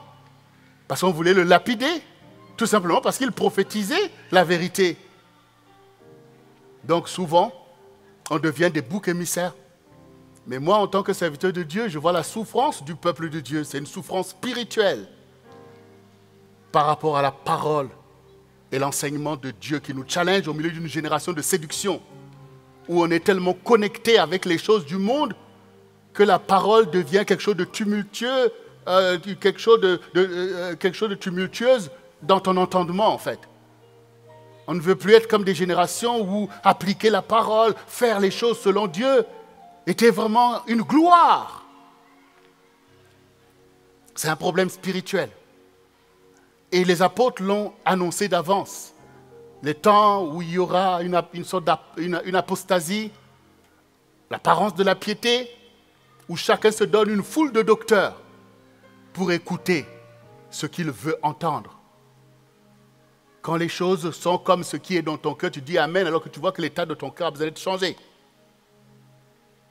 Donc il faut maintenant sortir de toutes ces séductions et laisser Dieu opérer. Il faut que Dieu opère. Dieu a beaucoup de choses à travailler au milieu de toi pour changer ta vie afin que ta vie soit à sa gloire. Tout ce que tu vis toi-même, les colères, les animosités, les murmures, tout ça, ça doit sortir. Ça doit sortir, ce n'est pas à ton avantage ces choses. Ça mène là où tu sais, loin de Dieu. Ce sont les choses du diable. Donc il faut devenir maintenant des croyants en paix avec Dieu, ça dit que je suis en paix avec sa parole. Quand tu lis la parole, tu vois, oh béni sois-tu Seigneur, tu m'as permis vraiment d'obéir à cette parole. Oh Seigneur, merci, tu m'as promis, tu m'as permis, tu m'as aidé. Avant je n'arrivais pas, mais maintenant j'y arrive. Tu m'as permis de rentrer dans telle chose. Et le bénéfice en est grand pour nous, peuple de Dieu. Je ne cesse de le répéter. Quand je vois les sœurs qui sont là en train de prier pour leur mariage, de jeûner, de prier, et que parfois certaines sont déçues, mais le problème c'est quoi? Est-ce que c'est Dieu qui ne veut plus le mariage? Dieu le veut, mais c'est la consécration du peuple de Dieu qui est la clé. Pourquoi? Parce que si maintenant les enfants de Dieu, les frères qui appartiennent au Seigneur font la paix avec Dieu, ça veut dire que je ne suis pas là pour marcher ni dans l'impureté, ni courir les femmes, mais j'ai une parole qui m'engage. Dieu dit, l'homme quittera son père et sa mère et s'attachera à sa femme. Si servir la parole de Dieu devient une préoccupation dans la vie de beaucoup de frères, si accomplir la parole, c'est le projet que nous portons au quotidien, parce que cette parole a été annoncée pour chacun de nous, si maintenant les frères qui marchent droit, parce qu'on n'est pas dans le commerce sexuel qui est un vrai piège par rapport aux choses, par rapport au mariage, par rapport à l'amour, et qu'on travaille à accomplir la parole de Dieu, il y a beaucoup de prières qui vont s'arrêter sur le mariage. Beaucoup de jeunes qui seront tout simplement pas besoin. Pourquoi? Parce que beaucoup d'enfants de Dieu se donneront le plaisir d'accomplir une telle parole fondatrice de l'humanité, où dit Seigneur, maintenant ton serviteur est en âge de se marier. Alors Seigneur, guide-moi. Et voici la sœur destinée par le Seigneur qui sera tout simplement honorée de voir son champion venir et rentrer dans ces choses, fonder une famille, avancer. C'est le peuple de Dieu. C'est le peuple de Dieu. Les gens, vous savez comment les gens viennent dans l'église, dans la maison de Dieu? Il y en a d'autres qui viennent par conversion, parce qu'il y a l'évangélisation. Mais beaucoup naissent au milieu du peuple de Dieu. Et s'il n'y a pas de mariage? Vous voyez? On a lu tout à l'heure, non? Les habitants du pays ne sont pas nés. C'est quand la parole n'est pas appliquée que beaucoup de choses ne prennent pas place. Satan travaille à empêcher que la parole, parce que tout est dans la parole. Toutes les bénédictions, toutes les grâces sont dans la parole. Satan travaille à t'éloigner de la parole, te donner une mentalité d'un païen alors que tu es un croyant. Tu as dit que tu crois dans la parole de Dieu, tu crois dans sa souveraineté, dans sa puissance. Tu crois à ces choses, tu crois que Dieu aime celui qui accomplit sa parole et que c'est ma part de le faire et que s'il me donne le souffle de vie, c'est à cause des promesses qui sont dans sa parole. Donc Satan travaille à faire que ta religiosité soit une religiosité. Bon, peut-être tu vas à l'église, mais pas celle de comprendre la parole, de comprendre l'enseignement, l'honneur. Quel honneur tu veux donner à ton Dieu si ce n'est pas accomplir sa parole? Donc, bien-aimé, la parole de Dieu nous engage à des temps clairs, à des accomplissements des choses qu'il faut faire. Nous devons être en bénédiction les uns pour les autres et non pas être en colère les uns contre les autres. Nous devons être en bénédiction. Tu dois être béni parce que tu es en paix avec Dieu, que les plans de Dieu s'accomplissent dans ta vie. Et tu es en bénédiction à ton frère, à ta sœur. Tu es en bénédiction aux personnes que Dieu a positionnées pour que tu puisses les aimer. Tu es en bénédiction en fait. Et quand nous sommes là, nous sommes l'église du Seigneur, ça doit être une joie de nous découvrir, participant à la même dispensation de Dieu pour accomplir sa parole au milieu de notre génération. Pour que notre génération voit que Dieu est beaucoup plus sage que eux et doivent eux-mêmes se tourner pour accomplir sa parole. Mais il faut que le peuple de Dieu honore la parole de Dieu. Il faut honorer la parole. Parce que si vous allez comprendre la parole, vous commencez à laisser même les autorités à leur place. Parce que Dieu dit d'honorer les autorités. Mais si on ne comprend pas la parole, on s'énerve contre l'autorité. Parce que l'autorité place un cadre, en fait. On ne veut plus respecter les autorités, ni les autorités spirituelles, ni les autorités politiques, ni les autorités dans la famille. Parce que dans une maison, il y a des autorités. Le père, la mère, ce sont des autorités pour les enfants. Eh bien, on ne respecte plus ceci. Et quand on ne respecte pas, comment la parole va pouvoir être véhiculée à des nouvelles générations? Et s'ils n'ont pas la vraie parole de Dieu, ils sont déjà livrés aux manigances du diable. Oui, ils vont venir remplir les rangs du diable dans la bandicité, dans l'impureté, aller faire des choses, en fait, qui sont les guerres du diable dont je suis en train de dénoncer. Donc, c'est important pour Dieu, un peuple qui est en paix avec Dieu. En paix, ça veut dire, ben ça, c'est le papa que Dieu m'a donné. Il n'y en a pas un autre. Donc, oh, je trouve, il a fait, mais ce n'est pas moi de juger. Donc, je veux l'honorer comme Dieu me dit.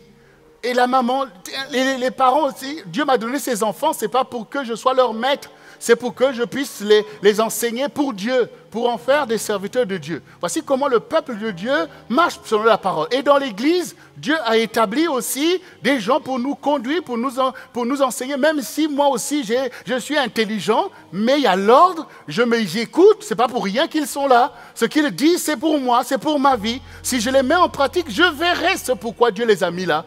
Mais pourquoi tout ce tumulte, cette rébellion? Ça nous avance à quoi? Et après, quand les dégâts sont là, on est là, mais Dieu a dit, on n'a pas fait, on n'a pas vu ceci, il n'y a pas de bénédiction, il n'y a pas de ceci. Mais vous croyez que Dieu, c'est notre serviteur? C'est nous qui sommes ses serviteurs. Il a un royaume, et Dieu est un Dieu d'ordre. Et la bénédiction opère dans cet ordre-là. En tout cas, celui qui fait le choix de la paix, il est dans l'ordre, en fait. Et il n'est pas dans le tumulte et dans l'agitation. Cela te bénit déjà. Tu es déjà en bonne santé spirituelle quand tu es dans la paix avec Dieu. Parce qu'il n'y a rien qui empêche à Dieu de faire toutes ses volontés dans ta vie. Vous voyez? Il n'y a rien. Vous voyez, quelqu'un comme David, qui était pourtant un homme de guerre, mais il savait faire la paix avec Dieu. Donc, il n'y a rien qui pouvait empêcher à Dieu de délivrer David et de lui donner la victoire sur tous ses ennemis. Parce qu'il était en paix avec Dieu au point où Dieu dit, c'est l'homme selon mon cœur. Vous voyez, la paix, c'est dans le cœur. La paix, ce n'est pas des paroles flatteuses, c'est vraiment la position de ton cœur. Quand tu es dans l'épreuve, tu t'attends à la délivrance du Seigneur, tu n'es pas en train de murmurer, tu n'es pas en train de t'agiter. Souvenez-vous même dans l'histoire de Job, et pourtant vous voyez vous-même dans l'épreuve de Job que Dieu a permis. Mais quand Dieu intervient, il dit, qui est celui qui obscurcit mes desseins avec des vains discours? Quand je créais le monde, tu étais là? Réponds-moi, Job. Job a dit, j'ai parlé une fois, deux fois, je fais ma bouche. Oui. Il faut faire la paix avec le Seigneur. Nous avons des choses à gérer. Faire la paix ne veut pas dire, je reste là, je n'ai rien à faire. Non, ça veut dire, je ne suis pas dans le tumulte, je ne suis pas dans la rébellion, je ne suis pas dans la guerre, mais j'ai des choses à faire avec Dieu. Celui qui est en paix, c'est celui qui travaille, c'est celui qui prospère, c'est celui qui sert le Seigneur, c'est celui qui va évangéliser, c'est celui qui va se soucier du peuple de Dieu. La paix sert pour travailler, la paix sert pour prospérer. La paix n'est pas une attitude de paresse, de fainéantise, ce n'est pas celui qui déprime qui est en paix. La paix, c'est pour que tu réussisses ta vie, pour que tu fasses toutes les choses que tu dois faire dans la paix, parce que la paix, c'est l'intelligence. Mais quand la guerre, c'est le trouble. Tes pensées sont en trouble. Ce que tu réfléchis, ça aboutit à la catastrophe parce que tes pensées sont troublées, en fait. Tu n'as plus le discernement. Mais quand tu es en paix, même si les choses sont difficiles, tu trouveras le chemin sur lequel tu vas mettre ton pied. Tu vas réussir des choses parce que tu es en paix. Tu es en paix avec celui qui est le Dieu qui te bénit. Tu es en paix, Seigneur. Voilà, je n'ai pas compris trop telle chose, mais je m'attends à toi. Voilà, comme Marie. Ah bon, je vais être enceinte? Mais je n'ai pas connu d'homme, et puis je vais être enceinte, qu'est-ce qui va se passer? Bon, ok, je ne sais pas comment ça peut se faire, mais qu'il me soit fait selon le Seigneur. Je suis la servante du Seigneur. Je suis la servante du Seigneur. Donc, la paix de Dieu, c'est ta bénédiction aujourd'hui, bien-aimé. Qui que tu sois, toi qui m'entends, toi qui es un enfant de Dieu, fais la paix avec ton Dieu qui est ton Père céleste, ton Père éternel. Il n'a pas besoin de conseils. Lui n'a pas besoin de conseils. Parce qu'il est Dieu. Il a réfléchi pour toi. Sa parole est sagesse pour toi et protection pour toi. Applique cette parole. Laisse les orgueilleux s'agiter, croire qu'ils peuvent créer le monde. Mais toi, abrite-toi. Sois en paix avec le Seigneur. Il a tellement démontré, comme nous l'avons chanté ici, Jésus a tellement démontré sa passion pour toi. Il a donné sa vie à ta place. Qu'est-ce que tu peux avoir à t'agiter? Il a déjà donné ta vie alors que tu n'existais même pas. Qu'il a payé le prix de tes péchés. Est-ce qu'on ne peut pas s'abandonner à un tel Seigneur? On veut contester avec lui. Tu ne sais pas qui est Jésus? Est-ce qu'il est le Fils de Dieu? Est-ce qu'il est Dieu? Est-ce que ces débats-là t'intéressent? C'est ça l'orgueil. Tu as la révélation. Dieu t'a souvent parlé. Il s'est révélé à toi, bien-aimé.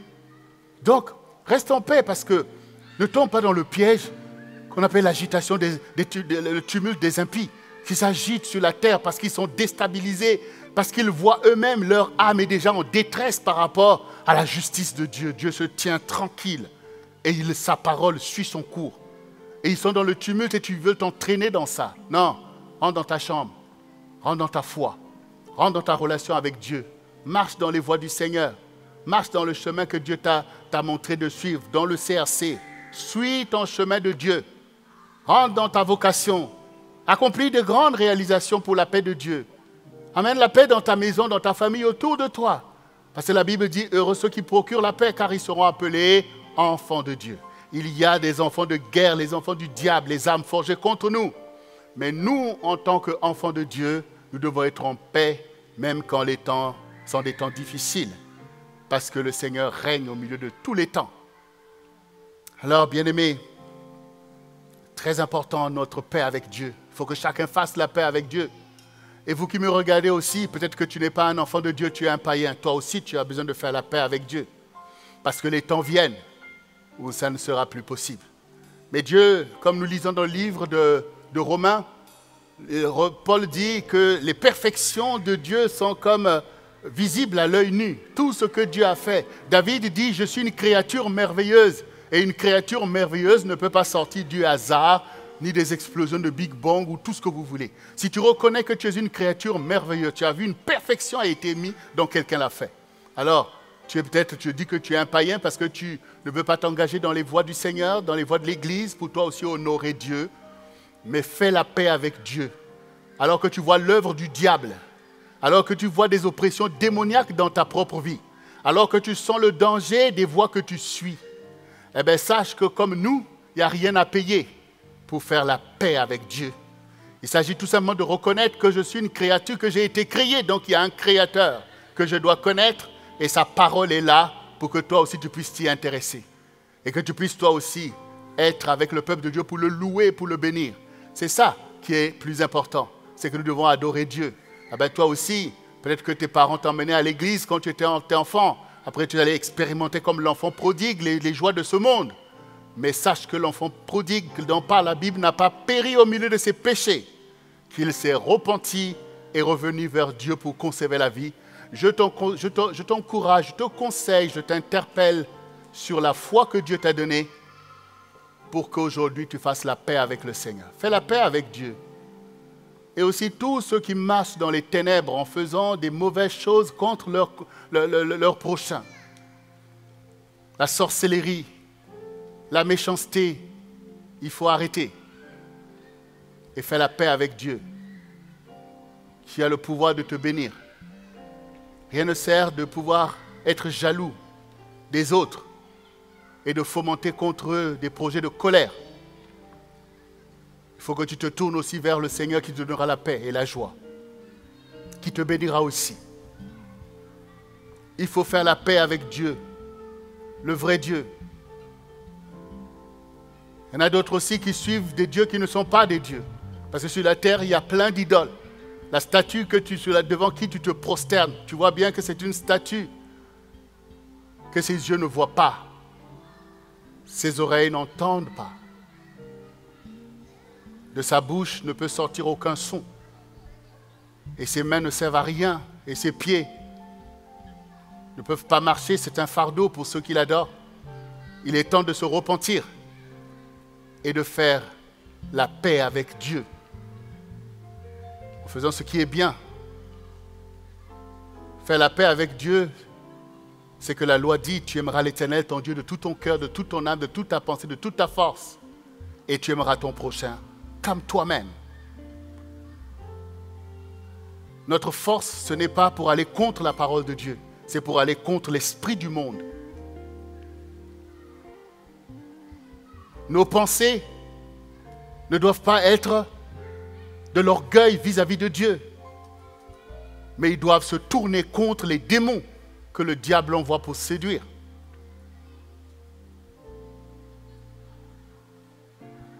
Et ce qui convient à toi, c'est d'avoir des bonnes pensées pour ton frère. Même si tu ne peux rien faire pour lui, mais ne forme pas des desseins méchants envers ton frère. Il faut que tu saches que toi, comme lui, tu n'as pas plus de droit à la vie que lui. Et même si ce qu'il fait ne te plaît pas, tu n'es pas Dieu.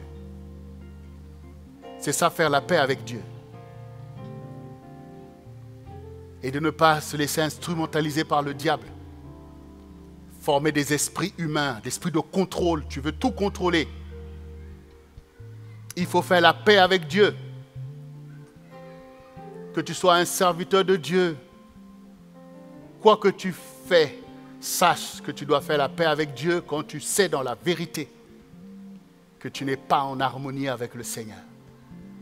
Que tu es en colère. Qu'il y a une haine qui est montée. Il faut faire la paix avec Dieu. Parce que dans un temps où la détresse règne, Dieu attend de ses enfants une vraie consécration. Au temps de Noé, Dieu a permis que le déluge puisse anéantir toute chair. Et Dieu a épargné 8 personnes, Noé et sa famille, qui se sont humiliés devant Dieu en faisant ce que Dieu leur avait dit. Est-ce que vous savez que l'accomplissement, la construction de l'arche de Noé, c'est exactement comme l'évangile que Dieu nous donne, que nous devons appliquer au quotidien? Et que Noé devait être là, selon ce qu'il avait écouté, croire et bâtir à longueur de journée une arche que les gens se disaient, mais qu'est-ce que fait ce fou? Pourquoi il est en train de bâtir ce truc-là? Toi aussi, quand Dieu t'enseigne, ça te paraît être comme de la folie parce que tu ne vois pas de quoi est fait au lendemain. Mais sois comme Noé. Bâtis ta vie spirituelle tous les jours, tu y abriteras, et toi et tes enfants, et beaucoup de personnes dont Dieu t'a appelé à être une vocation qui sauve. Noé a obéi à la parole que Dieu lui a dite et a bâti une œuvre qui a été salutaire pour l'humanité. Toi aussi, à cause de ton obéissance à Dieu, ta génération va être sauvée. Ta famille va être sauvée.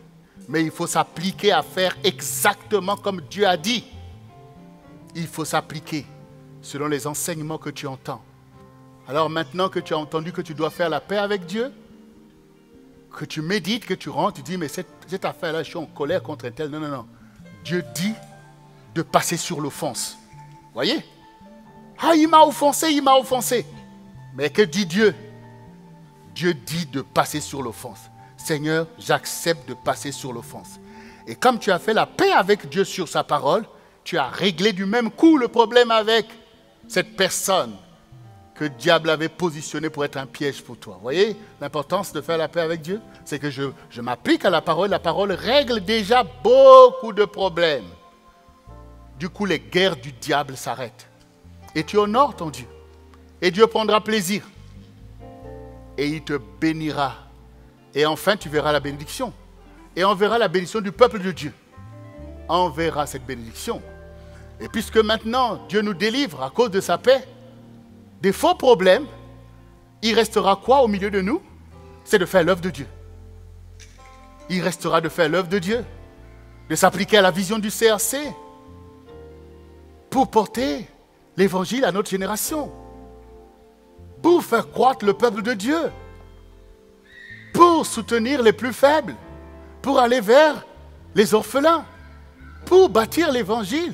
Comme le Seigneur dit, j'ai eu faim, vous êtes venus vers moi, j'étais malade, vous m'avez visité, j'étais en prison. Il reste qu'à faire l'œuvre que Dieu nous dit, puisqu'on n'est plus dans les conflits du diable. On n'est plus à faire, nos membres ne sont plus pour le péché.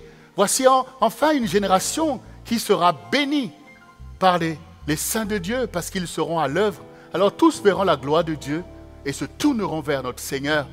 Et le diable aura perdu par la consécration d'un peuple qui est en paix avec son Dieu. Alors, bien-aimés, la parole de Dieu est claire. Nous avons fait la paix avec le Seigneur. Parce que maintenant, nous ne sommes plus concernés, mais nous obéissons comme dans 1 Jean 2, 15, 17. N'aimez point le monde, ni les choses qui sont dans le monde. Si quelqu'un aime le monde, l'amour du Père n'est point en lui. Car tout ce qui est dans le monde, la convoitise de la chair, la convoitise des yeux, l'orgueil de la vie, ne viennent point du Père, mais viennent du monde. Et le monde passe, et sa convoitise aussi. Mais celui qui fait la volonté de Dieu demeure éternellement. Oui, bien-aimés, c'est de nous qu'il s'agit. Et dans Deutéronome 30, verset 6, il est dit « L'Éternel, ton Dieu, circoncira ton cœur et le cœur de ta postérité. Et tu aimeras l'Éternel, ton Dieu, de tout ton cœur, de toute ton âme, afin que tu vives. » Dieu est capable de nous changer. Mais il ne va pas nous brutaliser, comme un médecin ne vient pas t'opérer si tu ne vas pas vers lui, ou si tu ne veux pas. Si tu veux mourir de ta maladie, c'est aussi un choix. Mais si tu laisses Dieu faire, il va changer la donne. Il va circoncire ton cœur, ça veut dire qu'il va ouvrir, il y aura un travail spirituel avec toi. Il y aura un travail spirituel, un travail de délivrance que Dieu va t'emmener dans une dimension jamais connue de toi. Si tu l'invoques avec vérité au sujet de ce message que tu as entendu, si tu veux la paix de Dieu, tu la verras s'accomplir. Mais il y aura un vrai travail de changement dans ta mentalité, une transformation, un renouvellement de l'intelligence. Et Dieu va te délivrer de l'oppression démoniaque, du tumulte, des querelles, des disputes, toutes ces choses, Dieu va le faire. Ceci est un message pour ta bénédiction, pour la bénédiction de ta maison et du peuple de Dieu. C'est un message pour chacun de nous. C'est un message pour une génération. Alors, bien-aimé, laisse le Seigneur faire. Il sait le faire, il a déjà fait avant toi. Dieu ne te rejette pas, mais il vient parce qu'il est ton sauveur et ton rédempteur. Sauf que le temps est arrivé, parce que le temps est précieux, car tu ne sais pas de quoi est fait le lendemain. Mais aujourd'hui, pendant que tu entends ce message, tu es élu à la bénédiction du Seigneur. La paix te fera du bien. La paix fera de toi une personne de bien dans ta génération. La paix va te réconcilier avec beaucoup de personnes qui sont importantes pour ta vie, mais avec lesquelles tu étais fâché. La paix va restaurer ta maison, ton couple, va bénir tes enfants. La paix va permettre de faire l'œuvre de Dieu ensemble. Et la vision du centre du réveil chrétien va s'accomplir par le lien de la paix qui nous unit. Parce que ce sont des choses à faire, des choses difficiles à accomplir pour la gloire de Dieu, pour le bonheur du peuple de Dieu, mais nous serons en paix comme les générations qui ont marché avant nous. C'est le plan de Dieu et nous sommes ses serviteurs. Nous sommes même ses esclaves. Alors nous servirons Dieu en paix et avec joie, car nous savons que nous ne manquerons pas notre récompense. Alors béni soit le Seigneur pour sa paix. Je te demande, bien-aimé, de te mettre debout devant le Seigneur, afin que nous puissions invoquer le Seigneur pour cette paix. Et vous qui nous suivez aussi à la maison, prenez votre position pour pouvoir saisir cette paix, car sa parole est la vérité. Oui, sa parole est la vérité. La paix sied à ta vie, c'est ce qui manquait à ta vie. Enfin, tu vas refleurir. Enfin, comme tu as entendu que Israël va porter ses fruits dans le monde entier, enfin tes projets, les projets que Dieu a formés sur ta vie vont pouvoir s'accomplir et le monde connaîtra que tu existes parce que toi aussi tu rempliras le monde de tes productions comme Israël remplit la terre de ses produits, de ses fruits. Nous sommes le peuple de Dieu et notre génération a besoin de nous. Nous sommes le centre du réveil chrétien. Notre génération a besoin de nous. Et notre génération verra les réalisations dont parle le Seigneur, des grandes réalisations. Parce que Dieu fait de nous un peuple de paix qui porte un dessein de paix pour sa génération. Alors répète après moi ces quelques paroles sur lesquelles je vais invoquer le Seigneur. Seigneur Jésus, Prince de paix, j'ai entendu ta parole et ta parole m'a saisi. Et je me laisse saisir par ta parole, car c'est pour moi que tu as parlé. Je reconnais qu'il y a eu du trouble autour de moi et que ce trouble m'avait atteint à l'intérieur, que j'avais perdu la direction. J'étais dans la détresse et dans la colère. J'étais dans la confusion et l'incompréhension. Mais aujourd'hui, j'ai compris que tu fais ton œuvre sur la terre et que moi, je m'abrite en toi parce que tu es mon abri. Aujourd'hui, j'accepte ta paix qui surpasse toute intelligence et je veux faire œuvre de paix dans ma génération. Je me détourne de la colère du diable et de ses manigances. Je ne veux plus être en colère contre mon frère, ni contre ma sœur. Je veux porter l'amour de mon prochain, car je sais que tu es au contrôle de toutes choses. Je te rends grâce, Seigneur, pour ta paix qui remplit mon cœur. Je suis réconcilié avec toi et je suis réconcilié avec mon prochain. Je suis en paix et je t'en remercie. Que ta paix soit autour de moi, dans ma maison et partout où je vais, Seigneur.